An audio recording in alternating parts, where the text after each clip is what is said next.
सभी विद्यार्थियों को नमस्कार। आज हम प्रकाश की प्रकृति के लिए पार्ट नंबर 5 पढ़ेंगे। आज का हमारा टॉपिक है व्यतिकरण का गणितीय विश्लेषण।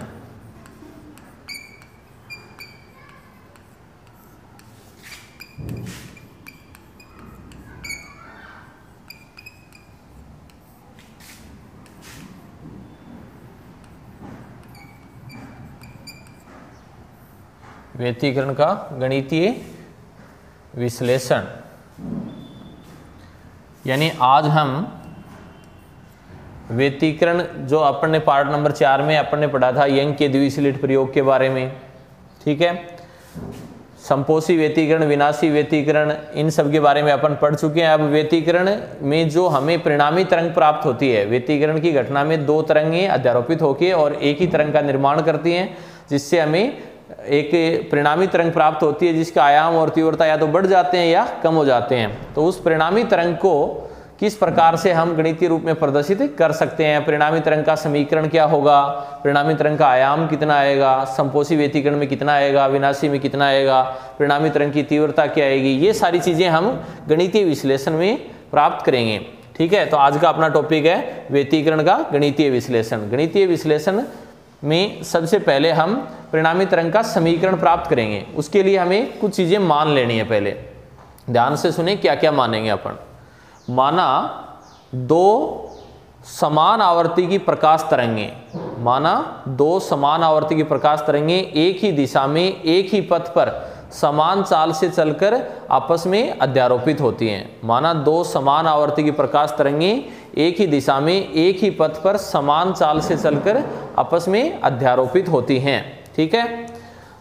दोनों तरंगों के आयाम अपन अलग अलग मान लेते हैं और कलांतर उनके बीच में फाई मान लेते हैं। तो ये चीज अपन मान लेंगे साथ में। माना दोनों तरंगों के आयाम A1 व A2 हैं और दोनों तरंगों में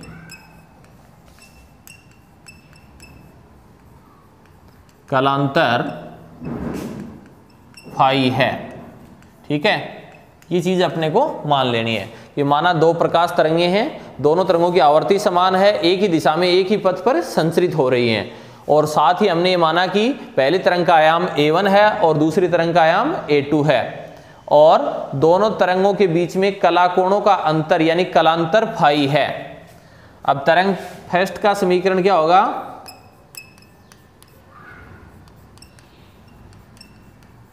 यानी पहली तरंग का समीकरण हुआ y1 बराबर A1 साइन ओमेगा टी। किसी तरंग के अपन ने तरंग गति में समीकरण के बारे में पीछे पढ़ा है, तो किसी तरंग का समीकरण होता है y बराबर a साइन ओमेगा टी। सरल आवर्त गति करने वाले कणों के लिए समीकरण होता है ना y बराबर a साइन ओमेगा टी। तो तरंग का समीकरण y बराबर a साइन ओमेगा टी होता है। यहाँ y विस्थापन को, a आयाम को और ओमेगा टी कलाकोण को प्रदर्शित करता है। तो तरंग का समीकरण पहली तरंग का क्या हुआ, y1 बराबर a1 साइन ओमेगा टी, और तरंग सेकंड का समीकरण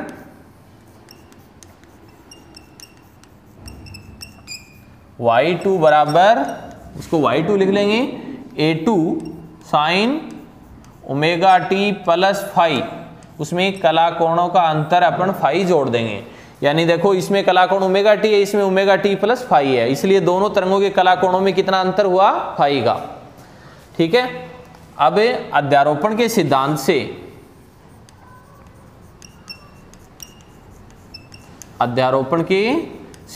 से परिणामी तरंग के लिए अपन लिख सकते हैं y बराबर y1 प्लस y2। अध्यारोपण का सिद्धांत तो आप जानते ही हैं कि जब किसी माध्यम में किसी उभयनिष्ठ बिंदु पर दो या अधिक तरंगें आपस में अध्यारोपित होती हैं तो परिणामी तरंग का जो विस्थापन है वह अलग अलग तरंगों के विस्थापनों के योग के बराबर होता है। यदि दोनों तरंग एक ही दिशा में संचरित हो रही हैं तो विस्थापन सीधा योग करेंगे, और अगर भिन्न भिन्न दिशाओं में संचरित होती हैं तो हम सदिश योग करते हैं। तो यहाँ पर अध्यारोपण के सिद्धांत से अपन लिख सकते हैं y बराबर y1 प्लस y2। ठीक है, अब y1 और y2 के मान अपन यहाँ से रख लेंगे। ठीक है, या y बराबर क्या आएगा, y बराबर y1 की जगह लिख देंगे a1 साइन ओमेगा टी, और प्लस y2 की जगह रख देंगे a2 sine omega t plus phi. ठीक है, यहाँ ओमेगा टी प्लस फाई कलाकोणी है पूरा, और इसमें कलाकोण है ओमेगा टी, तो इसमें ओमेगा टी प्लस फाई को कोष्टक में अपन लिखेंगे। अब आगे इसको सरल करते जाएंगे, या y बराबर a1 साइन ओमेगा टी है, इसको ऐसा कैसा लिख लेंगे, plus a2 sine omega t plus phi है ना, इसमें a2 को कोष्टक के बाहर ऐसा कैसा लिख देंगे, और कोष्टक में अब यहाँ पे अपन सूत्र लगाएंगे formula sine a plus b का। साइन a प्लस बी का फॉर्मूला क्या होता है, sine a cos b plus cos a sine b। तो साइन a प्लस बी के फॉर्मूले का यहाँ पे उपयोग करेंगे, साइन a यानी साइन a की जगह क्या लिख देंगे, ओमेगा टी। ठीक है, फिर कोस b की जगह फाई आ जाएगा, प्लस कोस a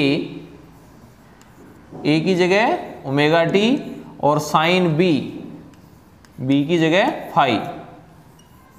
ठीक है, sine omega t plus phi का जो मान है उसमें हम सूत्र उपयोग में लेंगे साइन a प्लस बी का। साइन a प्लस बी का सूत्र होता है sine a cos b, sine a plus b का सूत्र होता है sine a cos b plus cos a sine b। ठीक है, तो यहाँ पे a अपन किसको मान लेंगे, ओमेगा टी को, b किसको मान लेंगे, फाई को। तो साइन a यानी ओमेगा टी कोस b यानी फाई, फिर प्लस कोस a की जगह ओमेगा टी है तो कोस ओमेगा टी आ गया, और साइन b की जगह यहाँ पे है फाई, तो साइन फाई आ गया। अब आगे इसको सरल करेंगे, या y बराबर a1 साइन ओमेगा टी, ये ऐसा कैसा लिख देंगे, प्लस a2 को अंदर गुणा कर लेंगे तो a2 और sine omega t cos phi, plus a2 को इससे गुणा करेंगे तो a2 कोस ओमेगा टी और साइन फाई। ठीक है, अब यहां से अगली लाइन में अपन इसको सरल करेंगे, y बराबर ध्यान दें a1 साइन ओमेगा टी और a2 sine omega t cos phi, इन दोनों से साइन ओमेगा टी कॉमन आ जाएगा, तो इसको क्या लिख लेंगे, a1 इसमें बच गया और इसमें बच गया a2 कोस फाई, यानी a1 प्लस a2 और कोस फाई, और बाहर कॉमन क्या आ गया, वो कोष्टक के बाहर लिख देंगे। साइन ओमेगा टी इसमें भी है, साइन ओमेगा टी इसमें भी, यानी साइन ओमेगा टी इन दोनों से कॉमन आ जाएगा। ठीक है, तो पहले दो पद हैं उनसे साइन ओमेगा टी है का जो पद है वो कॉमन ले लिया, तो साइन ओमेगा टी यहाँ लिख देंगे, और कोष्टक में पहले पद में क्या बचा, a1, और दूसरे पद में क्या बचा, a2 कोस फाई, तो a2 कोस फाई, और बीच में प्लस है ही। फिर आगे इसी प्रकार से दूसरे वाला जो पद है ना, तीसरा जो पद है आगे लिखा है, उसको अपन इस रूप में लिख देंगे a2 sine phi, a2 sine phi, इसको तो ब्रैकेट में लिख देंगे, और इसके बाहर गुणा में लिख देंगे कोस ओमेगा टी। ठीक है भाई, अब इस समीकरण में जो राशियां हैं उनके लिए आगे अपन यहां से करते हैं। देखो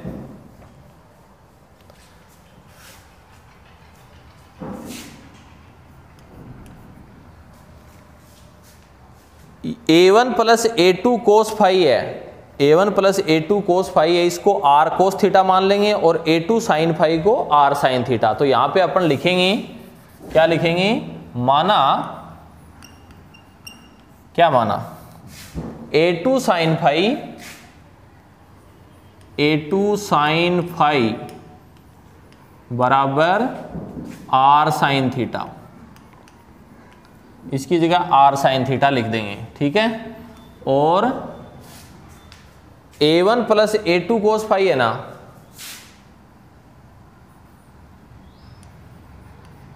a1 प्लस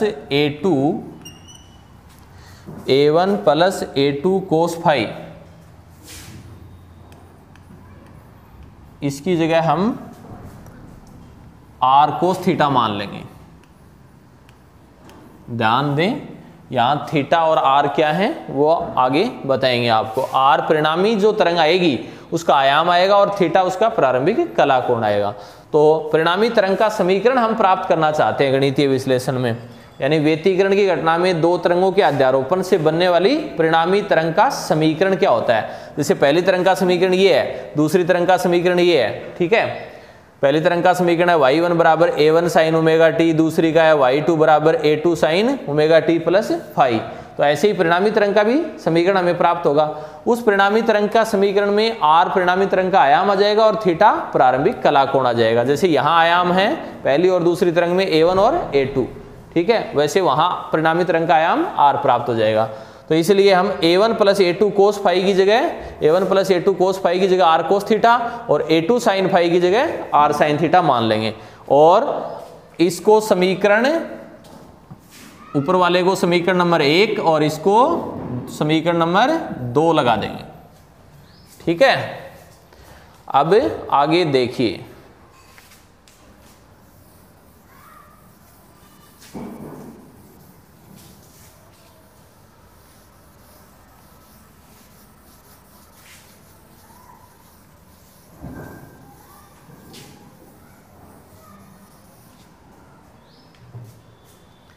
अब ध्यान दें, जो चीज हमने मानी है वो इस नीचे वाले समीकरण में रख देंगे।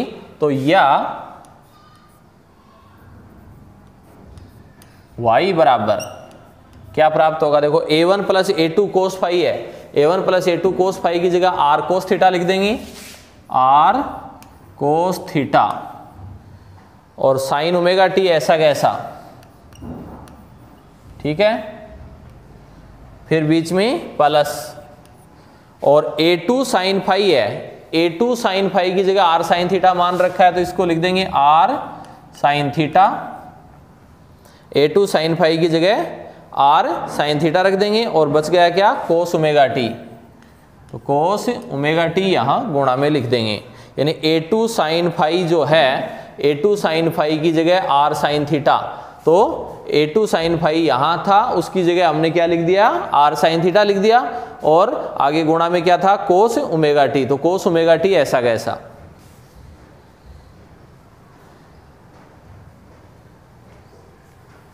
ठीक है। अब ध्यान दें, आगे अगली लाइन में इसको हम ऐसे लिख सकते हैं, या y बराबर r, यहां से कॉमन ले लो, r दोनों में है, r कॉमन आ जाएगा। और इसको अगर अपन दोबारा से cos theta sine omega T है, उसको अगर हम ऐसे लिख दें साइन ओमेगा टी और आगे गुणा में कोस थीटा प्लस, ऐसे ही यहां से r तो कॉमन आ गया और कोस ओमेगा टी है उसको पहले लिख दें और गुणा में आगे लिख दें साइन थीटा, ठीक है। तो समीकरण क्या बना, y बराबर r sign omega t cos theta plus cos omega T गुणा में साइन थीटा, ठीक है। अब यहां से या y बराबर r, यहां पे ऐसा कैसा है ही। और अब देखो ध्यान दें, अगर हम ओमेगा टी को दोबारा से a मान लें और थीटा को b, तो sine a cos b plus cos a sine b, यानी अगर हम ओमेगा टी को a और थीटा को b मान लें तो ये बनता है sine a cos b plus cos a sine b। और ये किसका फॉर्मूला हुआ, साइन a प्लस b का, साइन a प्लस b का, ठीक है। तो यहां साइन लिख देंगे और a की जगह क्या है ओमेगा टी और b की जगह क्या है थीटा। और इस प्रकार से ये हमें समीकरण प्राप्त हो गया। यह है व्यतिकरण की घटना में प्राप्त होने वाली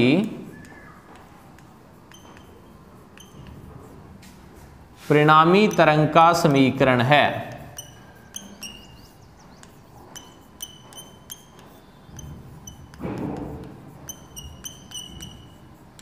ठीक है,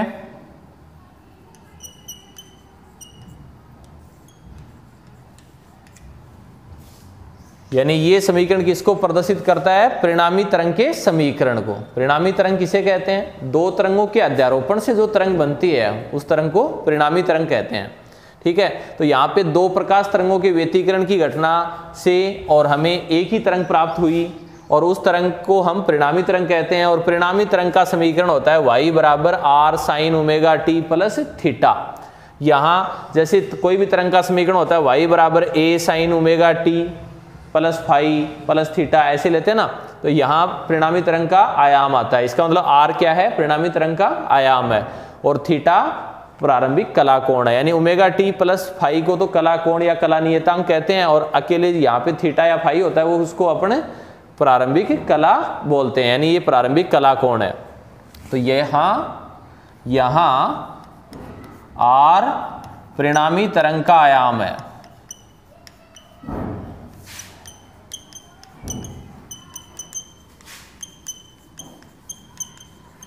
ठीक है, यहाँ r परिणामी तरंग का आयाम है तथा थीटा प्रारंभिक कला कोण है।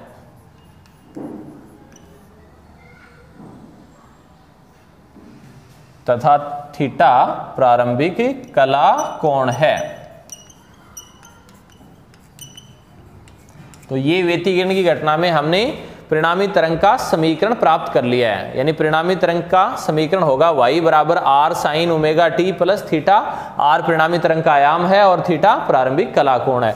अब r का मान भी आगे अपन निकालेंगे और थीटा का मान भी अपन निकालेंगे। उसके लिए हमारे पास में समीकरण ये है 1 और 2। ठीक है,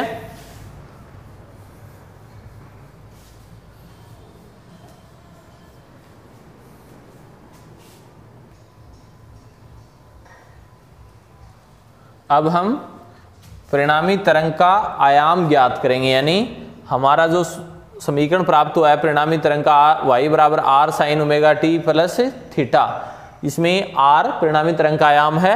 अब परिणामी तरंग के आयाम का व्यंजक या सूत्र अपन व्युत्पन्न करते हैं। तो उसके लिए पहले यहाँ ध्यान दें, समीकरण 1 और 2 जो हमने पहले माने थे वो यहाँ लिखे हुए हैं। हमें परिणामी तरंग का आयाम यानी r का मान निकालने के लिए समीकरण 1 और 2 का वर्ग करके जोड़ना है। तो समीकरण 1 व 2 का वर्ग करके जोड़ने पर, यानी समीकरण 1 व 2 का वर्ग करके जोड़ने पर, दोनों का वर्ग करके जोड़ेंगे तो जो दाईं साइड में लिखा है r sin theta r cos theta, उसको अपन बाईं ओर लिख लेते हैं। यहाँ पे वर्ग भी कर देते हैं और जोड़ भी देते हैं। तो सबसे पहले इसको ऐसे लिख लेंगे, वर्ग करेंगे तो r square sine square theta plus, यानी r sin थीटा का वर्ग करेंगे तो r स्क्वायर और साइन थीटा करेंगे तो साइन स्क्वायर थीटा हो गया। तो r square sine square theta यहाँ लिख दिया प्लस दूसरे समीकरण में दायां भाग है r cos थीटा, इसका वर्ग करेंगे तो r square cos square theta. ठीक है, फिर बराबर लगा देंगे। तो दाएं पक्ष है उसको अपन ने यहाँ पे वर्ग करके जोड़ा है, उस तो अपन ने बाईं ओर लिख दिया है। अब बाईं ओर में जो है उनको अपन यहाँ दाईं ओर रख देंगे, लेकिन ध्यान रहे वर्ग करके जोड़ना है। अब इसका वर्ग करेंगे तो a2 sin फाई का वर्ग करेंगे तो क्या आएगा, a2 square sine square phi. ठीक है, a2 साइन फाई का वर्ग करेंगे तो a2 square sine square phi, और फिर आगे योग वर्ग करके जोड़ रहे हैं अपन, तो ये पद तो आ ही गया। अब बीच में प्लस लगा देंगे। अब नीचे वाले का वर्ग करके जोड़ेंगे तो ध्यान दें इसमें दो पद हैं a1 plus a2 cos phi, तो इसको ऐसे लिखेंगे a1 plus a2 cos phi, a1 plus a2 cos phi, और फिर इसका होल स्क्वायर करेंगे ऐसे। ठीक है। अब इसको सरल करें तो यहां से आर स्क्वायर कॉमन आ जाएगा, इसमें क्या बच गया, sine square theta plus cos square theta, ये बच जाएगा। और आगे वाला जो पद है ये ऐसा कैसा लिख लेंगे, a2 square sine square phi, ये तो ऐसा लिख देंगे, प्लस इस पद में ध्यान दें a1 plus a2 cos phi है। यहां हमें दोबारा फॉर्मूला काम में लेना है a प्लस बी के होल स्क्वायर का। a प्लस बी का होल स्क्वायर क्या होता है, अलग से बता देते हैं। a प्लस बी का होल स्क्वायर होता है a square plus b square plus 2ab, ये होता है ना। a प्लस बी का होल स्क्वायर होता है a square plus b square plus 2ab। इस फॉर्मूले का इसमें उपयोग करना है। a की जगह a1 है, b की जगह यहाँ पे a2 कोस फाई है, ये ध्यान रखना है। तो इसमें a प्लस बी के होल स्क्वायर वाला फॉर्मूला लगाएं तो a स्क्वायर यहाँ पे a1 है तो a1 square plus b square की जगह इसमें इसका स्क्वायर आ जाएगा, यानी a2 square cos square phi, इसमें a2 square cos square phi, यानी दोनों पदों का करेंगे।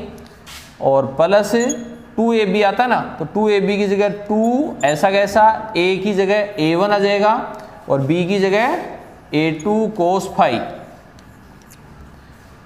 2a1 a2 कोस फाई, ठीक है।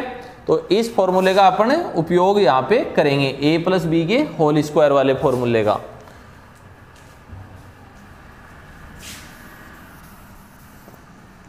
अब आगे ध्यान दें, sine square theta plus cos square theta का मान 1 होता है तो यहां आर स्क्वायर बच जाएगा, ठीक है। और आगे ये ऐसे लिख दें, या आर स्क्वायर बराबर,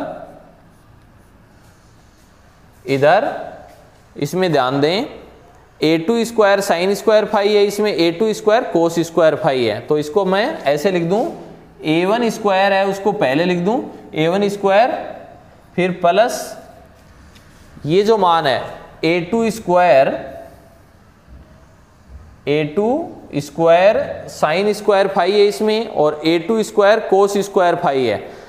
a2 स्क्वायर इसमें से कॉमन ले लिया, इसमें क्या बचा, साइन स्क्वायर फाई, ये बच जाएगा। और इसमें a2 square cos square phi है ना, तो a2 स्क्वायर इसमें कॉमन आ गया, बीच में यहाँ पे प्लस का निशान लगाएंगे, प्लस ही है, और कोस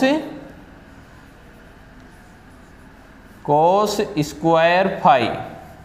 एक बार यहाँ ध्यान दें, इसमें a1 स्क्वायर है उसको अपन पहले लिख देंगे, a1 स्क्वायर लिख दिया, प्लस यानी अब ये इन दोनों पदों पे ध्यान दो, a2 square sine square phi और a2 square cos square phi, इन दोनों में a2 स्क्वायर का जो पद है वो अपन कॉमन ले लेंगे, इसमें क्या बचेगा, साइन स्क्वायर फाई, और फिर प्लस ये प्लस, फिर a2 स्क्वायर कॉमन आ गया और यहाँ बच गया कोस स्क्वायर फाई, यानी कोस स्क्वायर फाई। और आगे वाला जो पद है वो ऐसा कैसा, 2a1 a2 और कोस फाई। अब यहां से आर स्क्वायर बराबर a1 square plus a2 square, a1 square plus a2 square, और sine square phi plus cos square phi का मान कितना हो गया, 1 हो जाएगा, ठीक है ना। Sine square theta plus cos square theta का मान 1 होता है, तो यहाँ पे फाई है कला कोण के लिए, तो sine square phi plus cos square phi, इसका मान हो जाएगा 1, तो यहाँ पे बचेगा a2 स्क्वायर, और अंत में जो पद है वो है 2a1 a2 cos phi, 2a1 a2 cos phi, ठीक है। ये आर स्क्वायर का मान आ गया। और अब इसी मान को अपन ऐसे भी लिख सकते हैं, यहां लिख रहा हूं मैं ऊपर,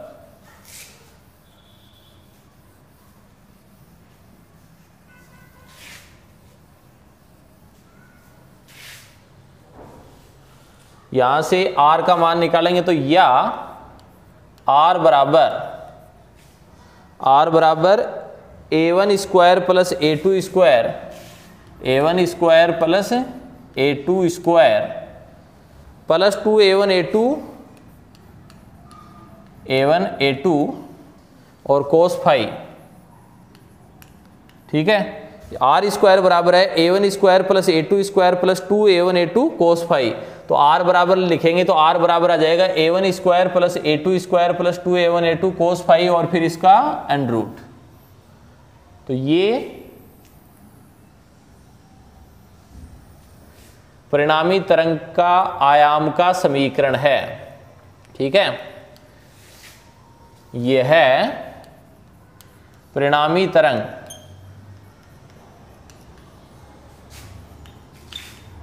की आयाम का समीकरण है। ठीक है, आर बराबर a1 square plus a2 square plus 2a1 a2 cos phi का अंडर रूट। अब ये परिणामी तरंग का आयाम हो गया। यहां फाई क्या है? प्रारंभिक कला कोण, यानी कला कोणों का अंतर लिया था अपन ने।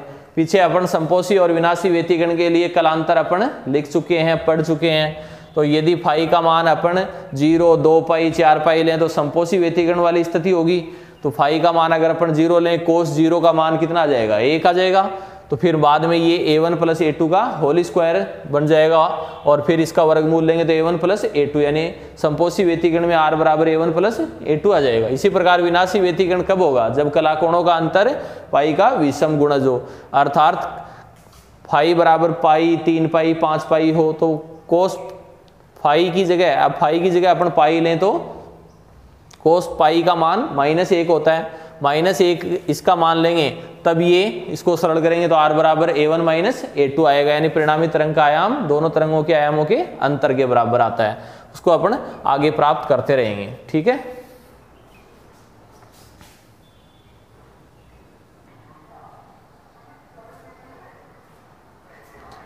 अब आगे देखें संपोषी व्यतिकरण के लिए।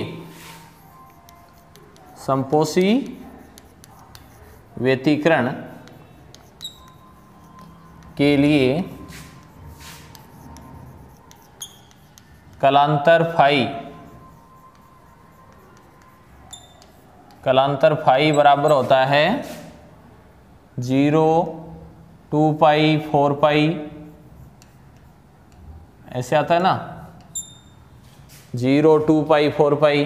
तो कोस 0 डिग्री का मान होगा 1,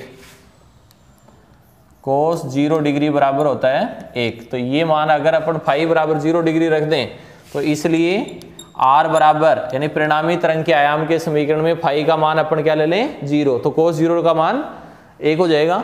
अब r बराबर क्या प्राप्त होगा अपने को? ध्यान से देखें, a1 square plus a2 square plus 2a1 a2 और कोस 0 डिग्री। ठीक है, कोस 0 लेंगे तो r बराबर ये आया a1 square plus a2 square plus 2a1 a2, कोस 0 डिग्री का मान 1 हो गया और इसका अंडर रूट। और यहां से या r बराबर a1 प्लस a2, देखो a1 square plus a2 square plus 2a1 a2, ठीक है, इसका अंडर रूट है। तो a1 square plus a2 square plus 2a1 a2 ये किसका होल स्क्वायर बनता है? a1 प्लस a2 का होल स्क्वायर, और होल स्क्वायर वाले पद का वर्गमूल लेंगे तो इसका होल स्क्वायर हट जाएगा, यानी r बराबर क्या आ जाएगा? a1 plus a2। ठीक है, यानी संपोषी व्यतिकरण की स्थिति में परिणामी तरंग का आयाम दोनों तरंगों के आयामों के योग के बराबर होता है, अर्थात r बराबर होगा a1 प्लस a2। a1 क्या मान है? पहली तरंग का आयाम माना था, a2 दूसरी तरंग का आयाम माना था। तो परिणामी तरंग का आयाम हो जाएगा संपोषी व्यतिकरण की स्थिति में r बराबर a1 प्लस a2। यदि दोनों तरंगों के आयाम समान हो, अर्थात a1 बराबर a2 बराबर a ही मान लें, तब a और a प्लस a 2a हो जाएगा, यानी परिणामी तरंग का आयाम किसी भी तरंग के आयाम का 2 गुना भी हो जाएगा। यदि दोनों तरंगों का आयाम समान हो तो संपोषी व्यतिकरण की स्थिति में परिणामी तरंग का आयाम दोनों तरंगों के आयाम के योग के बराबर होगा, अर्थात यदि दोनों तरंगों का आयाम समान हो तो किसी भी एक तरंग के आयाम का 2 गुना हो जाएगा। और विनाशी व्यतिकरण की स्थिति के लिए अगर अपन यहीं पे देखें तो विनाशी व्यतिकरण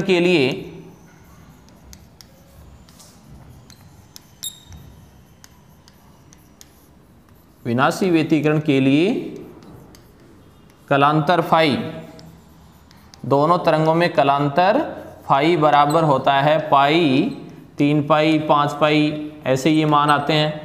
और कोस पाई का मान अपन लेंगे तो हमें -1 प्राप्त होगा। और वो मान अपन इसमें रखें तो r बराबर a1 square plus a2 square, a1 square plus a2 square plus 2a1 a2 और कोस पाई ये प्राप्त हुआ। √ ऐसा कैसा, अब इसको सरल करें तो r बराबर क्या आएगा, कोस पाई का मान कितना होगा -1। तो आगे a1 square plus a2 square और माइनस कोस पाई का मान -1 लिखेंगे तो -2a1 a2 कर देंगे इसको, ठीक है, क्योंकि -1 को इससे गुणा करेंगे तो प्लस माइनस गुणा हो गया माइनस आ जाएगा 2a1 a2 और √ वाला जो है उसको ऐसा कैसा लगा देंगे। अब यहाँ से या r बराबर ये क्या प्राप्त हुआ, a1 माइनस a2 का होल स्क्वायर और इसका √ ठीक है। और यहाँ से अपन इसको आगे लिखें तो ध्यान दें, या r बराबर अपने को प्राप्त हो जाएगा a1 माइनस a2, ठीक है। r बराबर क्या प्राप्त हो जाएगा, a1 माइनस a2। यह है परिणामी तरंग के आयाम का ही समीकरण है। जब दोनों तरंग विपरीत कला में अध्यारोपित होती हैं तब विनाशी व्यतिकरण होता है, और विनाशी व्यतिकरण में परिणामी तरंग का आयाम दोनों तरंगों के आयामों के अंतर के बराबर होता है, अर्थात r बराबर होगा a1 माइनस a2, ठीक है।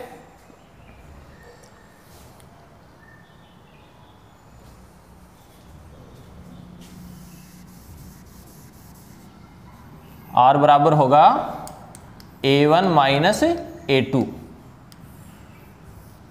अब यदि अपन आगे दोबारा माने, यदि a1 बराबर a2 बराबर a हो, अर्थात दोनों तरंगों का आयाम समान हो और उनमें विनाशी व्यतिकरण हो रहा हो, तब परिणामी तरंग का आयाम r बराबर 0 हो जाएगा। यानी a1 बराबर a2 बराबर a मान ले तो a माइनस a 0, तो परिणामी तरंग का आयाम क्या प्राप्त हो जाएगा, 0, ठीक है। कब प्राप्त होगा 0, जब दोनों तरंगों का आयाम समान हो और दोनों तरंग विपरीत कला में अध्यारोपित हो रही हो, तब परिणामी तरंग का आयाम विनाशी व्यतिकरण होने के कारण 0 प्राप्त हो जाएगा, ठीक है। और संपोषी व्यतिकरण में परिणामी तरंग का आयाम दोनों तरंगों के आयामों के योग के बराबर आ जाएगा, ठीक है।